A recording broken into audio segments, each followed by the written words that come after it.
Ok, entonces nosotros lo que hicimos es ver cómo obtengo energía a partir de la glucosa y pasar esa energía que obtengo a partir de la glucosa a moléculas de ATP.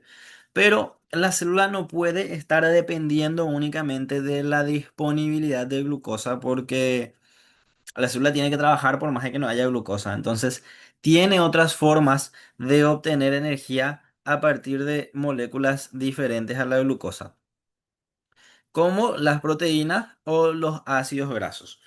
A ver, otra vez, clase de macromoléculas, las proteínas eran polímeros de aminoácidos.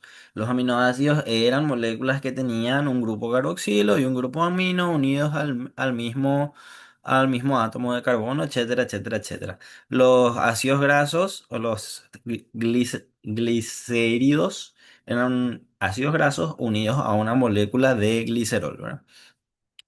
¿Qué es lo que realmente acá ocurren procesos bastante complejos? Yo les voy a mostrar estos procesos sacados de un libro de bioquímica, pero usted lo que tiene que saber es la idea central de lo que ocurre.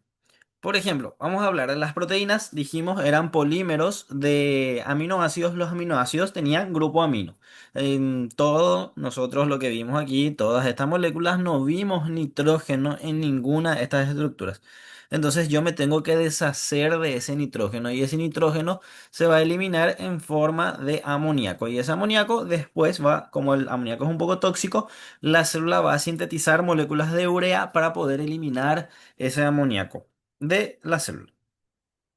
Y otra vez, clase de macromoléculas, teníamos 20 diferentes tipos de aminoácidos y acá les puse solamente algunos de los metabolismos. Por ejemplo, la asparagina se convierte en aspartato y el aspartato se convierte a oxalacetato.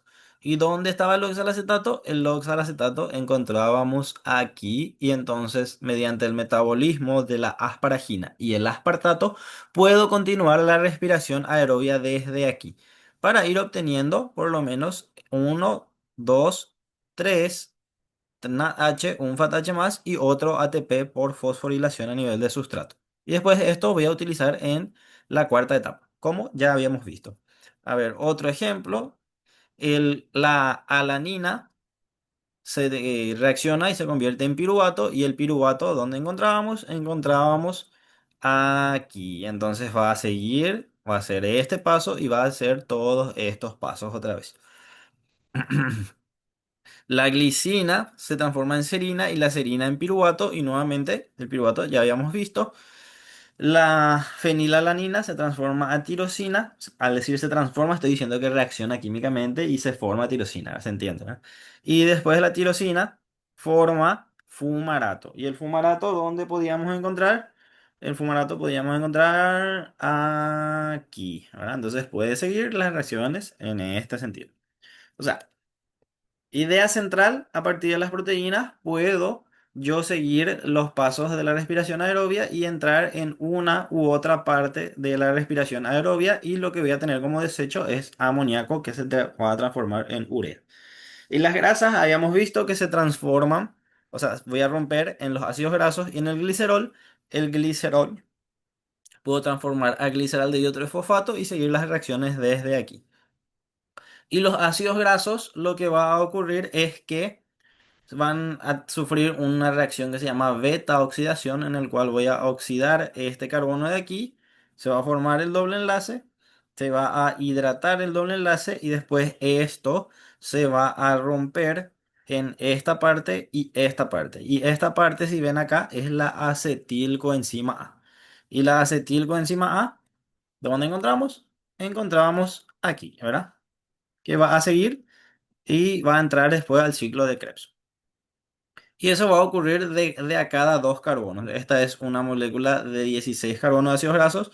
Dos se van a formar, me van a formar la acetilcoenzima A, voy a poder obtener 12 ATPs. Otros dos se van a romper, se va a formar acetilcoenzima A, voy a formar otros 12 ATPs y así sucesivamente. Entonces, si no tengo glucosa disponible, puedo utilizar las proteínas y puedo utilizar los ácidos grasos para volver a seguir obteniendo energía a partir de estas moléculas. Ok.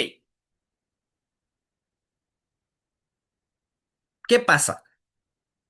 Vimos cómo obtengo energía a partir de la glucosa, vimos cómo obtengo energía a partir de las proteínas y ácidos grasos, pero todas ellas terminaban en esta etapa, en donde el NADH dona con electrón, electrón, electrón, y le dono este electrón al oxígeno. Vimos cómo obtener energía si no tengo glucosa, ahora vamos a ver cómo obtener energía si no tengo oxígeno, ¿verdad?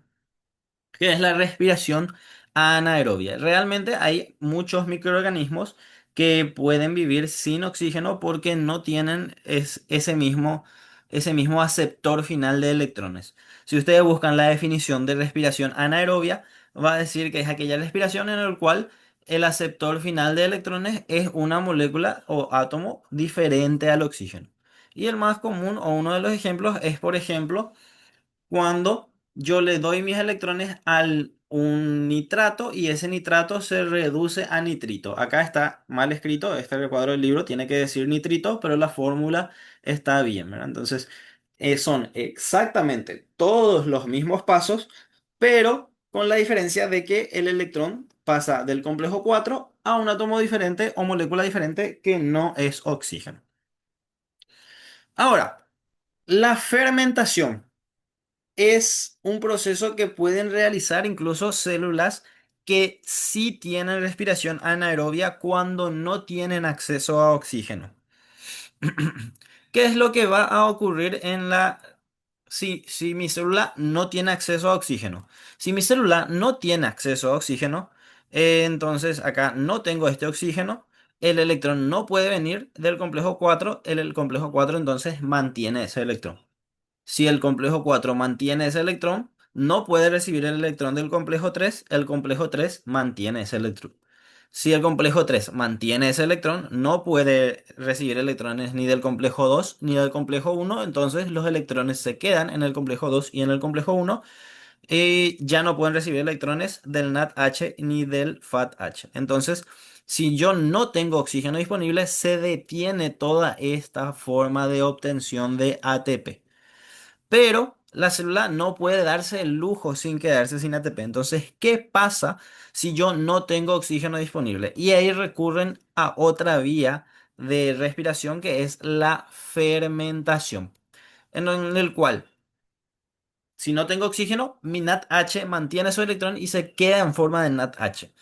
Para poder seguir yo realizando las reacciones de la glucólisis, si ven acá, la glucólisis necesita el NAD+. Voy a volver un poco al esquema completo de la glucólisis.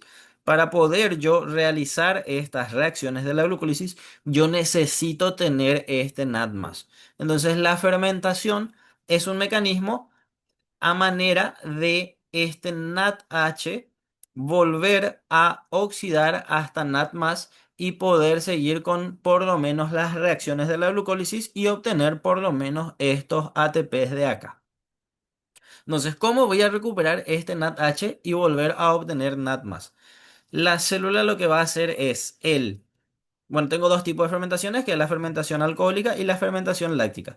El piruvato va a reducirse hasta alcohol etílico y al reducirse me va a oxidar el NADH reducido hasta NAD más oxidado, haciendo que yo pueda seguir con los procesos de la glucólisis y pueda ir obteniendo al menos 2 ATPs por cada glucosa en ausencia de oxígeno.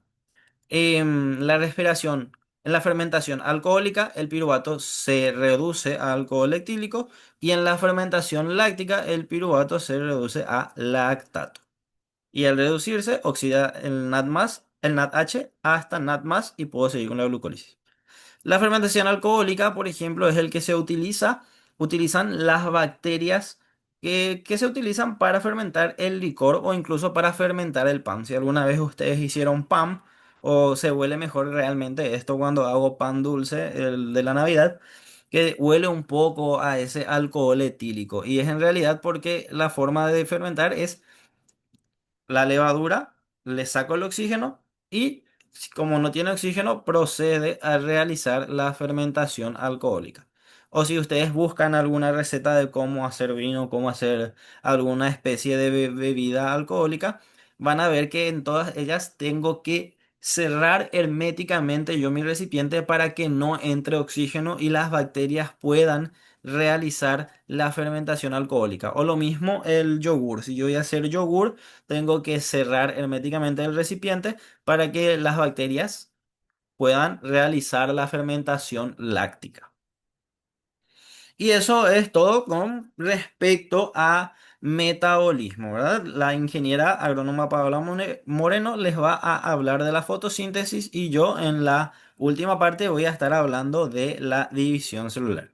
Muchas gracias, chicos, nos vemos en el próximo video.